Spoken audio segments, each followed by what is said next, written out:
네, 오늘 제목은 한 몸이 된 사람들, 한 몸이 된 사람들이라는 제목으로 말씀을 같이 생각해 보도록 하겠습니다. 오늘 말씀은요, 지난주에 교회 카톡방에 올라온 글로 말씀을 시작해 보려고 합니다. 이런 글이 올라왔어요. 결혼 생활을 하면서 종종 내 속에 나가 사라지는 느낌을 받을 때가 있다.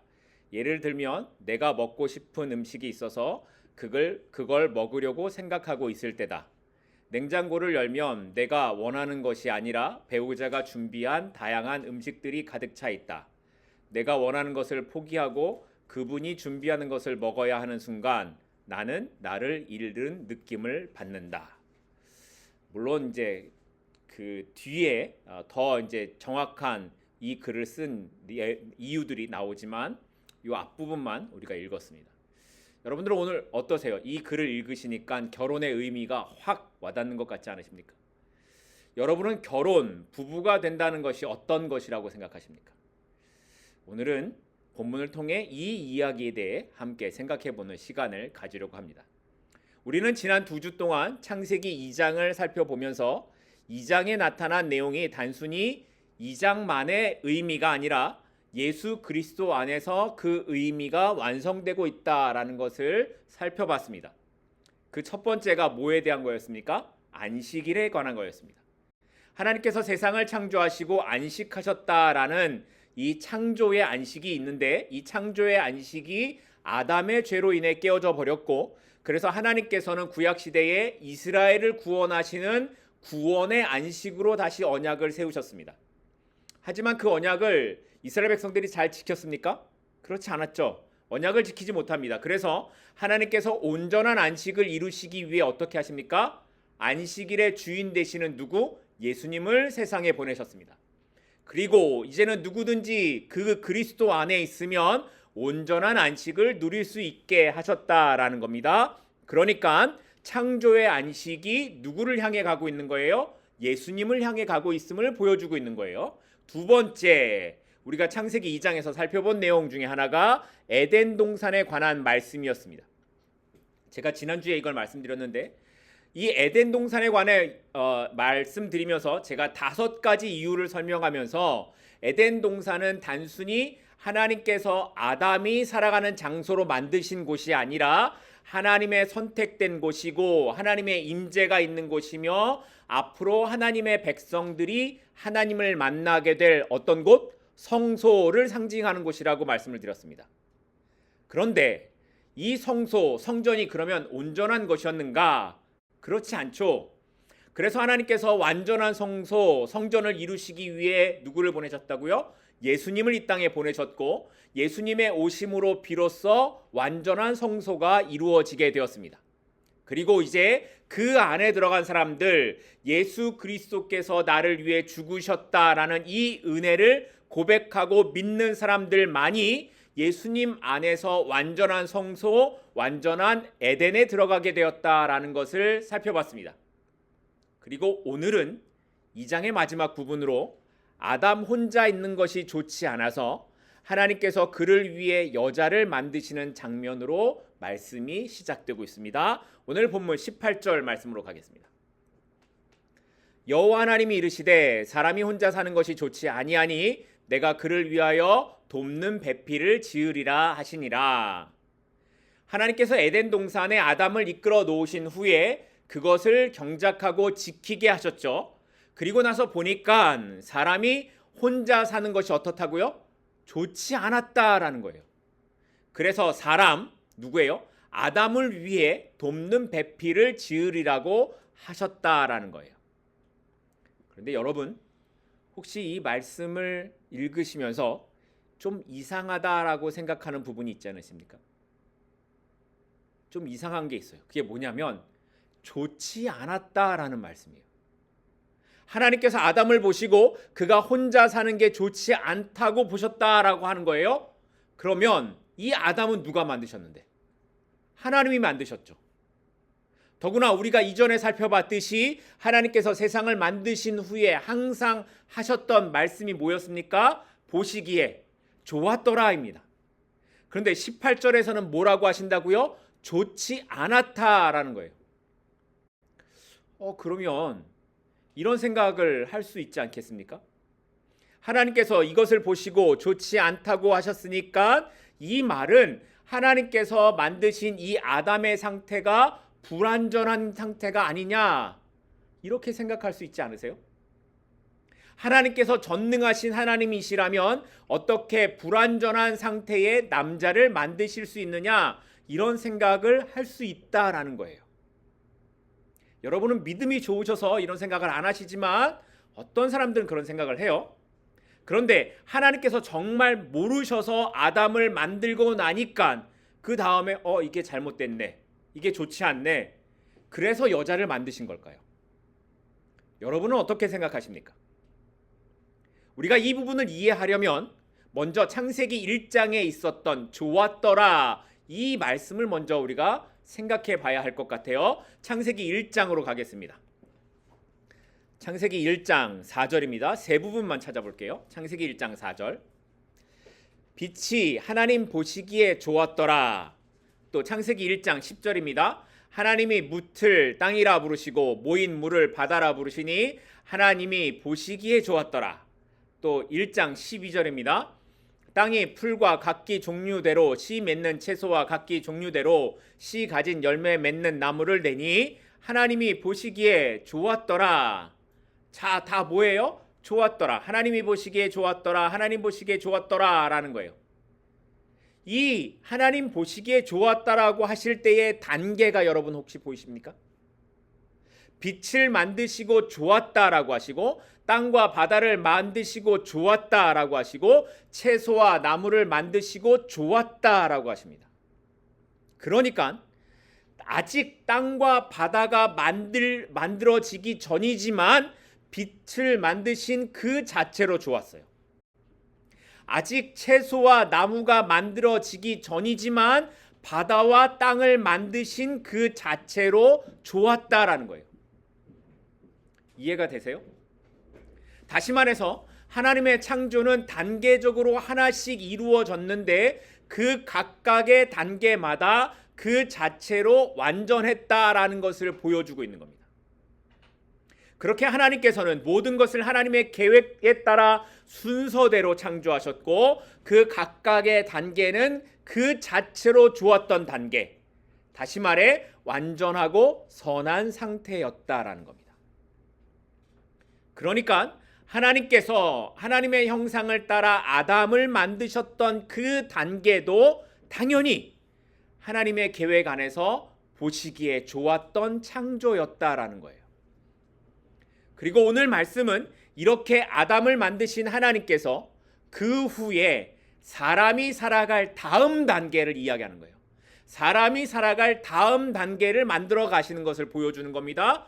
그러니까 더 분명하게 드러나고 있는 창조의 모습을 오늘 본문을 통해서 보여주고 있는 거예요. 더 분명하게 드러나는 창조의 단계, 그게 뭘까요? 부부이고 가정이고 사회이고 관계라는 거예요. 그러니까 하나님께서 사람이 혼자 사는 것이 좋지 않았다라고 하신 것은 창조의 불완전함을 의미하는 것이 아니라 하나님께서 아담에게서 하와를 만드시고 가정을 만드시고 관계를 만드셔서 각각의 창조가 온전한 하나님의 계획 안에 이루어진 것임을 보여주는 말씀이라는 겁니다. 이해가 되십니까? 이렇게 더 완전해지는 하나님의 창조의 계획을 따라 이제 여자를 만드시는 내용이 오늘 본문 18절부터 나오게 되는데, 그런데 여러분 성경을 자세히 보십시오. 여러분이 성경을 보시면 18절과 연결되는 내용이 몇 절부터 나올까요? 하나님께서 돕는 배필을 만들으리라 하시고 그 돕는 배필을 만드시는 내용이 몇 절부터 나옵니까? 성경을 보시면 21절부터 나와요. 정확히 말하면 20절 뒷부분부터 연결되고 있습니다. 18절에서 21절로 뛰어가는 거죠. 그리고 이 사이에는 전혀 어울리지 않아 보이는 내용이 끼어 있습니다. 그게 뭘까요? 하나님께서 짐승과 새를 만드시고 아담이 그 이름을 어떻게 짓는지 보시려고 아담에게 그것들을 이끌어 가셨다라는 거예요. 그리고 아담이 그들에게 이름을 지어서 불렀다라는 것이 19절과 20절에 나와 있는 내용입니다. 그리고 다시 하나님께서 여자를 만드시는 내용이 21절부터 시작되고 있는 겁니다. 그러니까 18절부터 21절까지 내용을 보게 되면 사실 이 내용이 정리되지 않은 것 같고 자연스럽게 연결되어지지 않는 것 같아 보입니다. 그렇지 않으세요? 여러분 생각하시기에 여러분이 내가 뭘 만들 거야 라고 하면 그 다음에 이어서 만들어지는 과정을 적어가는 것이 순서적으로 맞잖아요. 그런데 전혀 엉뚱한 다른 내용이 중간에 끼어 있는 거예요. 왜 그렇게 성경이 쓰여졌을까? 혹시 이런 질문을 해보지 않으셨습니까? 그런데 사실 여기에는 아담에게 보여주시는 하나님의 의도가 있었습니다. 하나님께서 아담에게 생물을 이끌어 오시고 아담이 그들에게 이름을 지어주는 일들은 하나님께서 아담에게 피조물을 지키고 관리하는 관리자로 세우셨다라는 것을 의미하는 거였습니다. 그렇게 아담은 동물들에게 이름을 주고 그들과 관계를 형성을 해요. 하지만 이 관계는 이들과 자신은 구별되는 존재다라는 것을 다시 한번 생각하게 하는 겁니다. 이들은 아담이 다스리는 존재이지 자기를 돕는 배필의 역할을 할 수 없다라는 것을 아담이 알았다라는 거예요. 이걸 잘 보여주는 구절이 있어요. 그게 뭐냐면 19절과 22절에 나와 있는 이끌다라는 단어입니다. 19절과 20절에 이끌다라는 단어가 있어요. 먼저 19절 중간쯤 보면 그에게로 이끌어 가시니라는 말씀이 있고요. 또 22절 마지막 부분을 보면 아담에게로 이끌어 오시니라는 말씀이 있습니다. 반복되는 두 구절이 등장하는데 하나는 하나님께서 생물을 데리고 오실 때 사용한 구절이고 다른 하나는 하와를 데리고 오실 때 사용한 구절입니다. 그러니까 둘 다 하나님께서 이끌어 오셨지만 19절에는 아담이 다스리는 존재로서만의 관계성이 있음을 말하는 것이고 22절은 아담에게 필요한 있어야 하는 존재로서 이끌어 오심을 대조해서 보여주고 있는 말씀이라는 거예요. 그런데 요즘은 사람들이 이런 하나님의 창조의 원리를 깨고 자꾸만 동물을 자신을 돕는 배필로 만들어서 살아가려고 합니다. 사람과의 관계가 깨어지니까 차라리 동물이 낫다라고 하면서 동물에다가 인격을 부여하고 사람처럼 대하면서 살아가죠. 그러다 보니 어떤 반려견들은 지가 주인인 줄 안다고 합니다. 하지만 성경은 분명하게 말씀하고 있습니다. 아담이 이름을 지어준 생물들은 아담의 다스림 안에 있는 것이지 아담의 돕는 배필이 될 수 없다라는 거예요. 그래서 20절을 보면 아담이 이름을 다 지어주고 난 다음에 다시 한번 반복해서 등장하는 말씀이 아담에게 돕는 배필이 없었다라는 말씀인 겁니다. 자, 여기까지 이제 여러분이 이해가 되시면 자, 그러면 이렇게 하나님께서 아담에게 돕는 배필을 여자로 만드셨다라는 말씀이 여러분에게는 어떤 느낌으로 다가오십니까? 돕는 배필, 이 말을 들으면 여러분은 어떤 느낌이 드십니까? 혹시 여자는 그러니까 남자를 잘 돕는 역할을 해야 된다. 뭐 혹시 이런 생각을 하시는 분들이 계시지는 않을 겁니다. 사실 우리말 번역으로 이 돕는 배필이라고 하는 이 히브리어 원어를 보게 되면 에제르라는 단어인데 이 에제르라는 단어는 위치나 능력에 있어서 하위에 있는 사람을 뜻하는 것이 아니라 도움을 줄 수 있는 능력이 있는 사람을 가리킬 때 쓰는 단어입니다. 그래서 성경의 다른 곳들을 보게 되면 에제르라는 단어를 하나님을 가리키는 말로 사용할 때 썼습니다. 볼까요? 시편 54편 4절입니다. 시편 54편 4절입니다. 하나님은 나를 돕는 이시며 주께서는 내 생명을 붙들어 주시는 이시니이다. 여기 하나님은 나를 돕는 이라고 할 때 이 돕는 이가 뭐라고요? 에제르입니다. 또 사무엘상 7장에 보면 이스라엘이 블레셋과 전쟁에서 이긴 후에 돌을 쌓고 그 이름을 에벤에셀이라고 불렀습니다. 들어보신 적 있으시죠? 그런데 여기 에벤에셀에서 에셀이 에제르와 같은 단어입니다. 그러니까 에제르, 돕는 배필이란 뜻은 하나님과 같은 도움을 주는 사람, 최고의 도움을 주는 사람을 뜻하는 그 의미를 갖고 있다라는 거예요.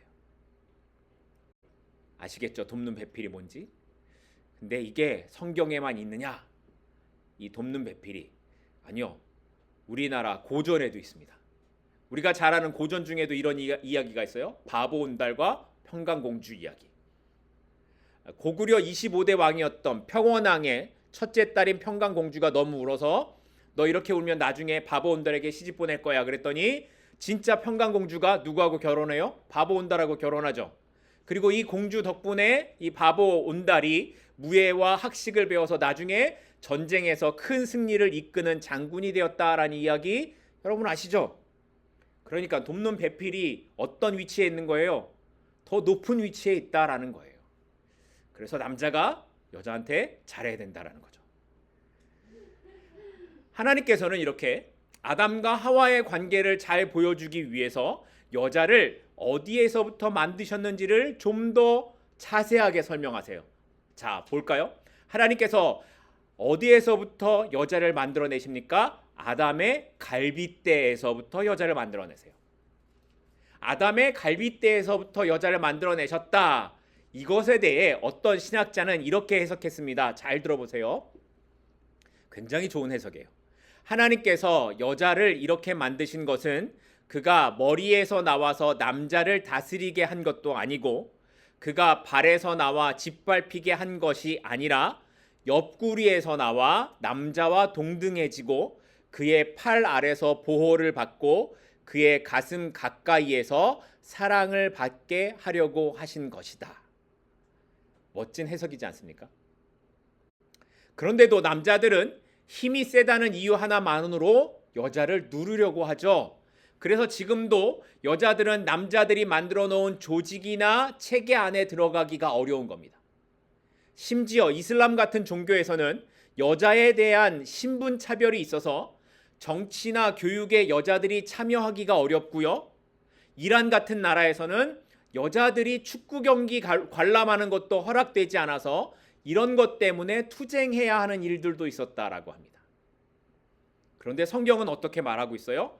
이미 창세기부터 남자와 여자의 동등함을 보여주고 있는 겁니다. 이렇게 하나님께서 아담과 동등하게 그의 갈빗대에서부터 만드신 여자를 드디어 아담이 보게 되었을 때 그럼 아담은 어떤 고백을 했을까? 자, 그걸 좀 보겠습니다. 아담의 고백이 중요하죠. 23절입니다. 아담이 이르되 이는 내 뼈 중에 뼈요 살 중에 살이라 이것을 남자에게서 취하였은즉 여자라 부르리라 하니라. 아담이 하나님께서 만드신 그 돕는 배필을 보고 이름을 지었어요. 뭐라고 지었다고요? 여자라고 지었어요.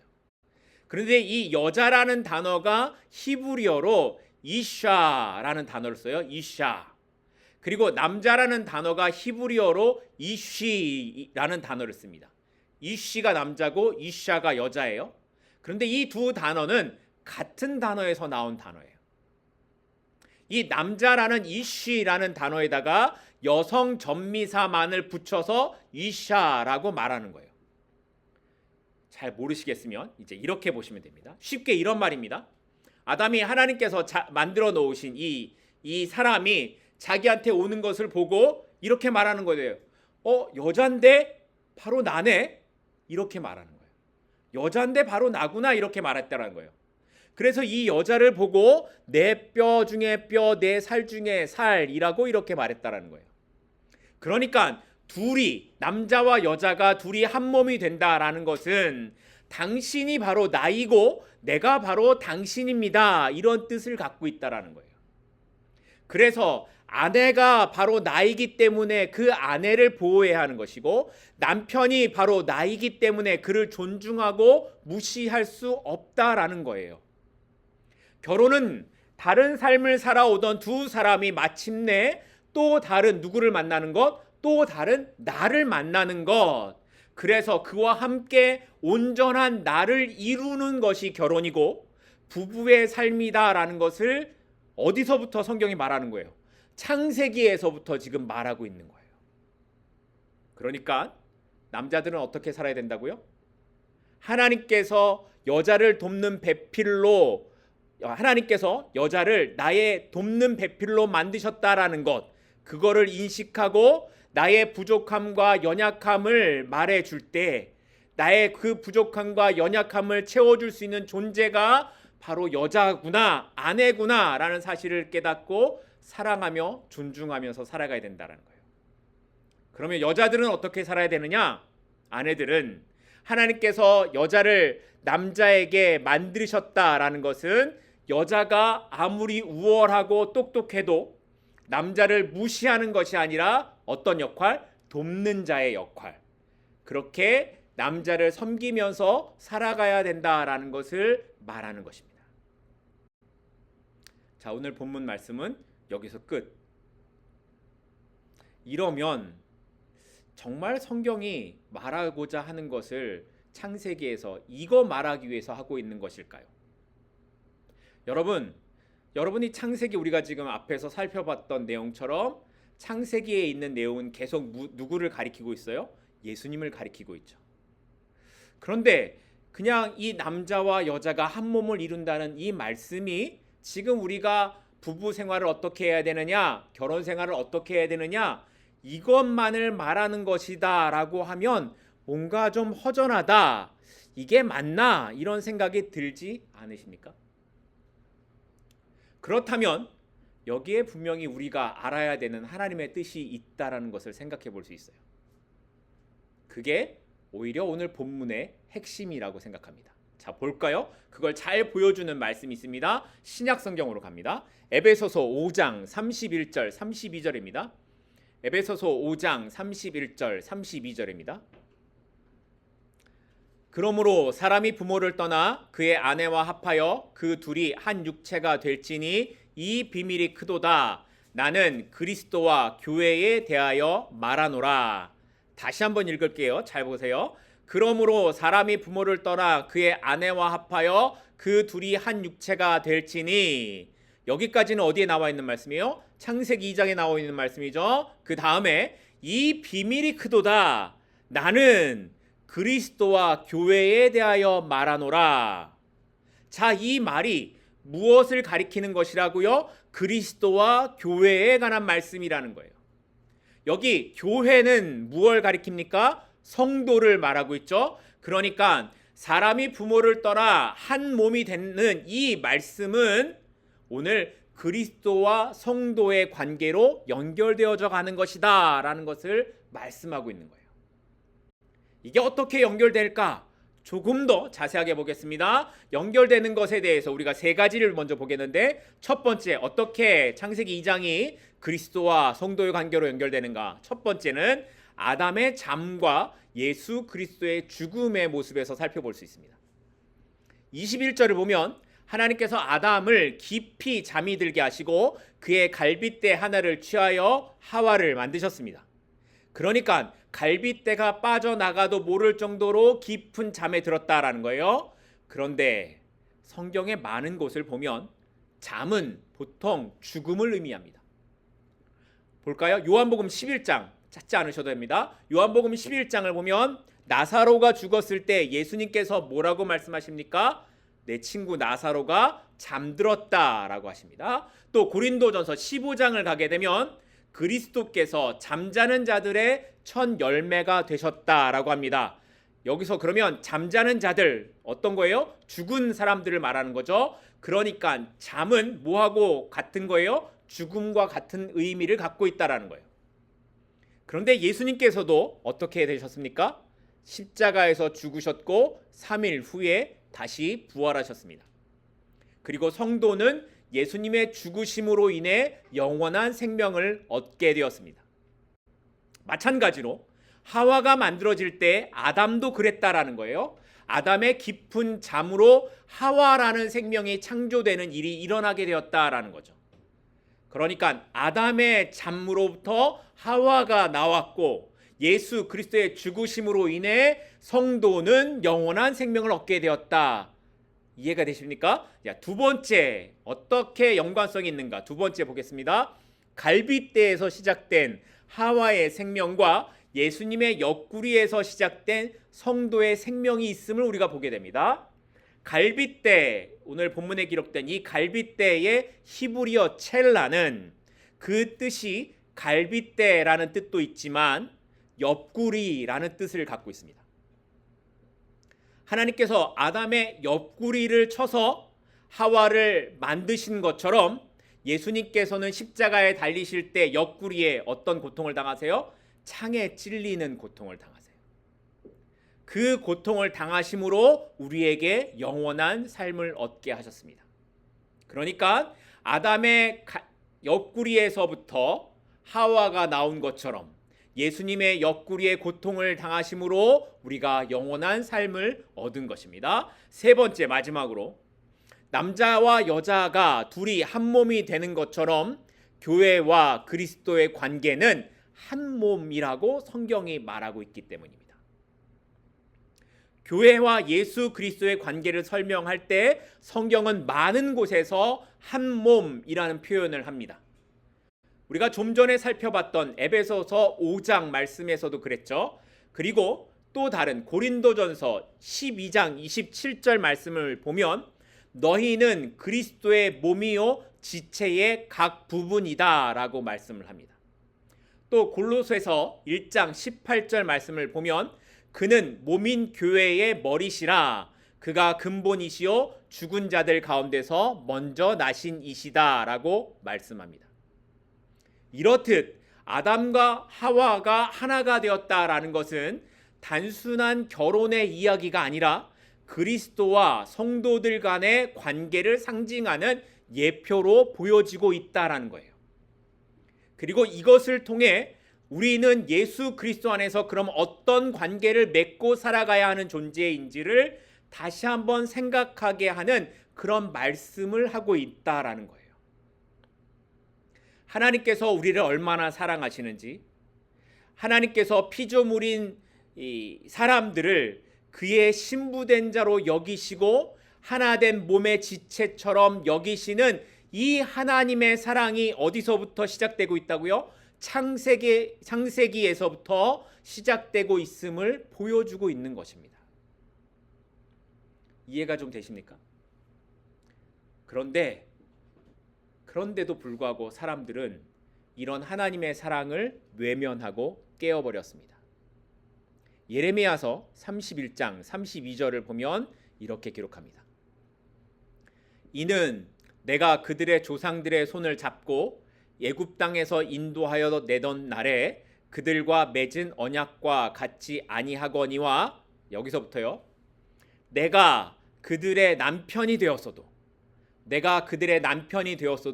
그들이 내 언약을 깨뜨렸음이니라. 구약에 기록된 이스라엘의 모습은 거의 다 이랬습니다. 하나님이 찾아오셔서 하나님이 남편 되어주시고 하나님께서 사랑을 끊임없이 보여주심에도 불구하고 하나님의 선택된 백성들 그들은 끊임없이 하나님을 배신합니다. 오죽하면 이런 하나님의 모습을 보여주시기 위해 하나님께서 호세아 선지자에게 창기였던 고멜과 같은 여자와 결혼을 하고 계속해서 찾아가시는 하나님의 모습을 보여주셨겠습니까? 그런데 이런 모습이 혹시 우리들의 모습이지는 않을까 하는 생각을 해봤습니다. 하나님께서는 그 아들을 죽이시기까지 우리를 사랑하셨는데 그 십자가의 고통으로부터 우리를 죽음에서 빼어내어 우리를 살리셨는데 우리는 여전히 하나님을 외면하고 우리 눈에 좋아 보이는 것만을 쫓아가고 있지는 않습니까? 나는 하나님의 자녀라고, 나는 그의 백성이라고 고백하면서도 조금만 힘들면 나를 도와줄 다른 것이 없을까를 찾고 있는 모습이 하나님을 외면하는 이스라엘 백성들의 모습, 그 모습과 똑같지 않습니까? 그런데 성경은 오늘 본문을 통해 이렇게 우리에게 말씀하고 있습니다. 둘이 한 몸을 이루었다. 둘이 한 몸을 이루었다. 그렇게 그리스도와 성도는 한 몸이시다라는 겁니다. 우리가 어찌하든지 우리를 떠나지 않으시는 그 주님의 사랑으로 우리가 한 몸이 되었다라는 거예요. 그래서 우리가 어찌하든지 어디로 가든지 주님은 끝까지 우리를 붙잡아 주신다라는 거예요. 우리의 남편으로 우리를 지키시고 보호하시는 그 주님의 사랑이 변함없으심을 기억하십시다.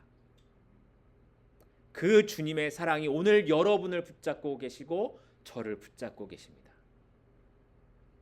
그래서 오늘도 우리는 다시 그 사랑으로 돌아갈 수 있습니다.